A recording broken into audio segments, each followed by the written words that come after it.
Саламатсыздарбы балалар, бүгін біз 9-шы сынып физика пәнінен 4-ші тоқсанға арналған жиынтық бағалаудың тапсырмаларын орындайтын боламыз. Қандай тапсырма берілгенін мен видео басында суретпен көрсеттім. Енді сол тапсырмаларды орындауға көшейік. Бірінші тапсырмада бізге егер фотон энергиясы ие болса, жарықтың жиілігін түрлендіріңіз деген. Бізге бұл жерде жиіліктің формуласын тап деп тұр. Е тең H не осы жерде нені табу керек. Бұл дегеніміз энергияны Планк тұрақтысына бөлгенге тең. Енді екінші тапсырмамыз. Неге біз берілген жазып алдық.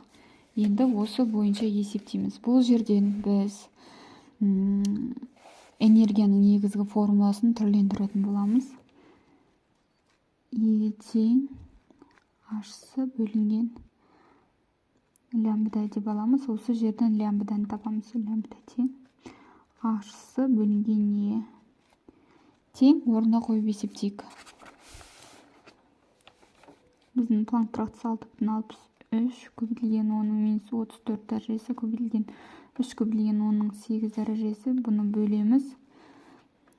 3,8 көбейтілген 10-19 дәрежесі тең болады. Бізде есептегенде 5,23 көбейтілген 10-7 дәрежесі метр. 7 дәрежесі метр шықты. Енді келесі тапсырмамыз қарайық. Келесі тапсырмамызда бізде былай дейді. Келесі тапсырмамызда бізге берілгені бойынша былай жасайық. Міне, үшінші тапсырма берілгенін жазып алдым. Үшінші тапсырмада бізде рубинді лазер бір импульс кезінде толқын ұзындығы 6,16 көбейтілген 10-7 дәрежесі метр болатын 3,15 көбейтілген 10-19 дәрежесі фотон шығарды дейді. Импульс ұзақтығы 10 көбейтілген -3 дәреже. Лазердің сәуле шығару орташа қуатын есептеңіз дейді. Яғни бізге қуатты табу керек. Қуаттың формуласын бірінші жазып аламыз. Энергиямен байланыстырып Е тең П көбейтілген Т деп. Осы жерден П-ны табамыз. П тең Е бөлінген Т. Осы жерден біз энергияның формуласын бірлендіреміз.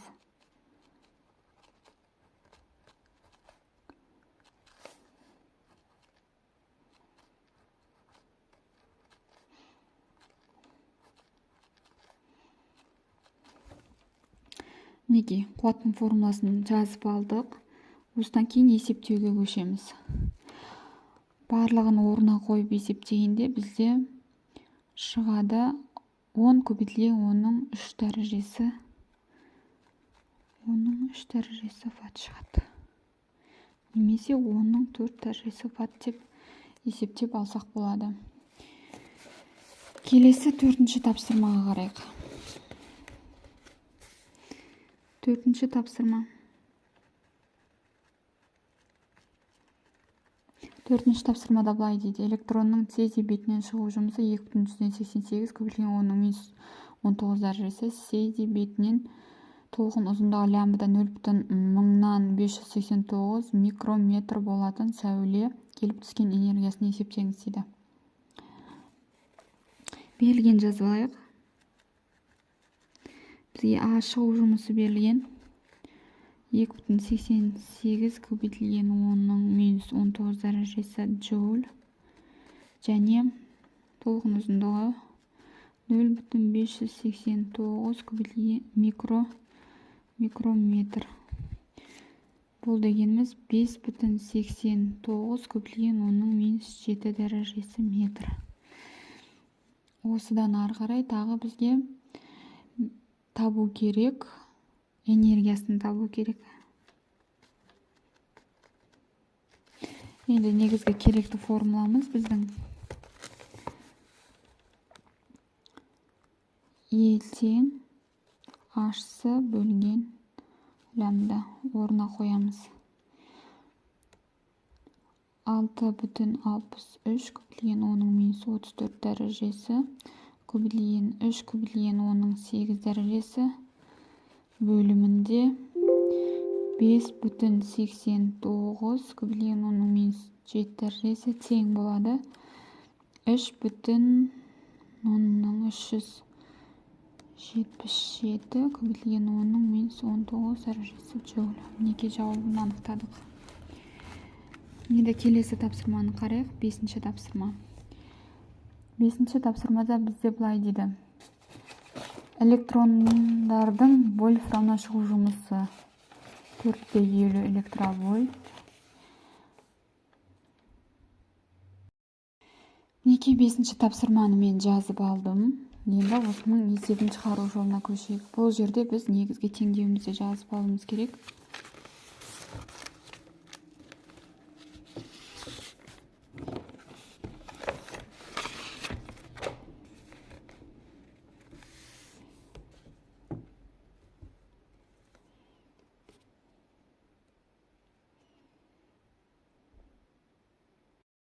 Негізгі теңдеуімізді жазып алайық. H ню тең А шығу жұмысы қосылған МВ квадрат. Негізгі керекті теңдеуімізді жазып алдық. Осы жерден біз мына жиілікті есептеп шығаруымыз керек. Енді түрлендірейік формуланы.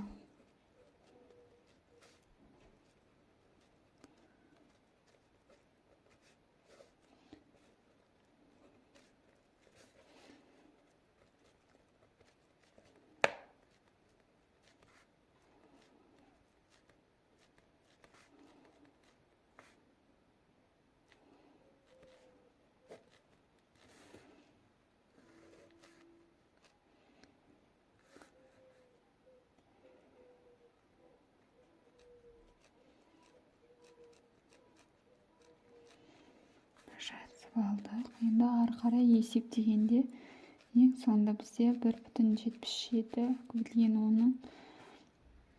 10-15 дәрежесі керіс шығады. Мінекей біз 5-ші тапсырмамызды орындадық. Бізде 6-ші тапсырмада былай деген. Альфа, бета және гамма сәулелерінің қасиеті мен табиғатын анықтаңыз дейді. 6 түрлі жағдай берілген.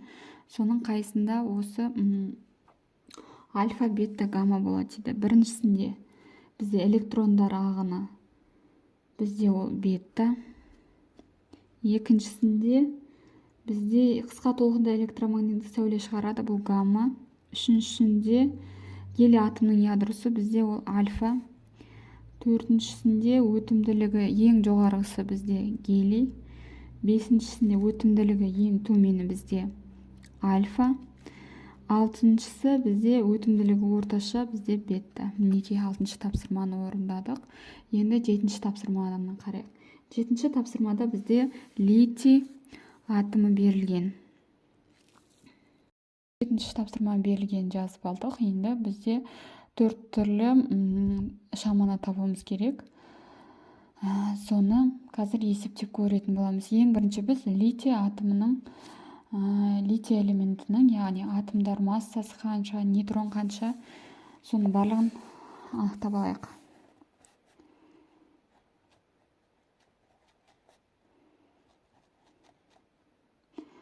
Атомдық массасы 7, бізде бұл жерде протон 3, нейтрон 4-ке тең.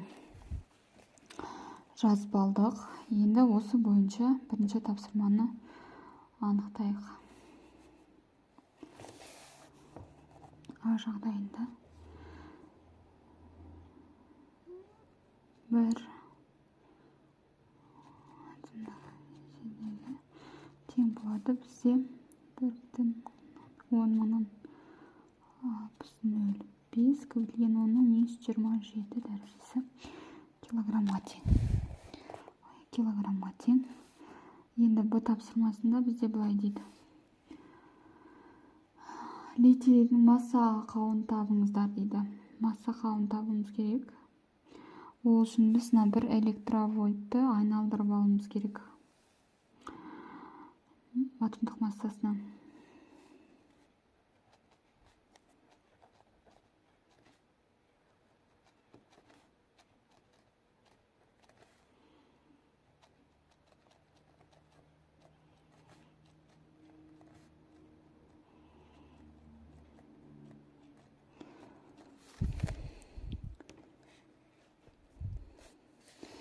килограммға тең. Енді масса қалының формасын жасайық.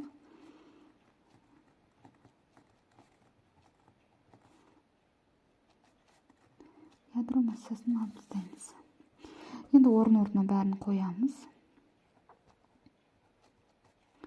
Сет бізде 3-ке тең.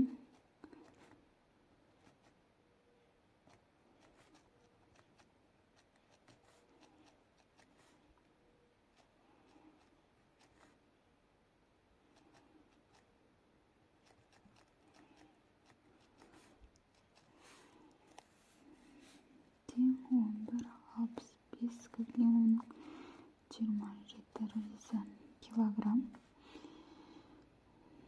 Бұл тең болады. Ары қарай 0,067 көбілген оның -27 дәрежесі килограммға. Міне масса қалын анықтадық. Енді бізде келесіде байланыс энергиясын табу керек сюда. Байланыс энергиясы біздің Е байланыс тең масса қалын көбейтеміз С квадратқа. Е байланыс тең 0,067 оның -27 дәрежесі көбейтілген 3 көбейтілген оның 8 дәрежесі квадратқа. Бұдан бізде шығады 0,0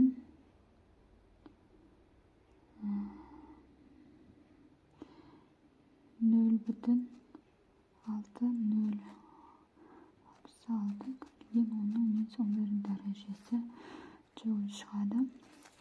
Ары қарай біз 4-ші тапсырмасын табамыз. Ол тең Е байланыс энергиясын бөлгеніміз 0,6066 көбейтілген оның -11 дәрежесі бөлеміз. Бізде атомдық массасы бізде 7-ге тең 0,0867 көбейтілген оның -11 дәрежесі джоульға. Мінекей біз 7-ші тапсырманы орындап тастадық. Енді 8-ші тапсырмада. Бізге 8-ші тапсырмада реакция теңдеуін жазу керек және қандай бөлшек бөлініп шыққанын анықтауымыз керек. Бізде мынадай реакция теңдеуі берілген. Алюминий 13,27 қосу 0,1 нейтрон, 11,24 натрий қосу сұрақ белгі. Біз мына жердегі элементті анықтауымыз керек. Яғни екі жағының жоғарғы жағын қосқанда тең болу керек және астыңғы жағын қосқанда тең болу керек. Жоғары жағын қарайық. 27 қосу 1 тең 24 қосылған А2 28 тең 24 қосылған А тең 28 азайту 24 А тең 4-ке. Демек, мына жердегі жоғары жағымыз 4. Астын енді қарайық. Астын мына жағы 13-ке 0-ді қоссаң 13, жоғары жағы келесі беті 11. 11-ге қаншаны қосқанда 13 болады. Мына жерге жазамыз. 11-ге 2-ні қоссақ 13. Демек, астында бізде 2. Бізде екінші номердегі атомдық массасы 4-ке тең. Бізде гелий элементі. Неге гелийді шығардық.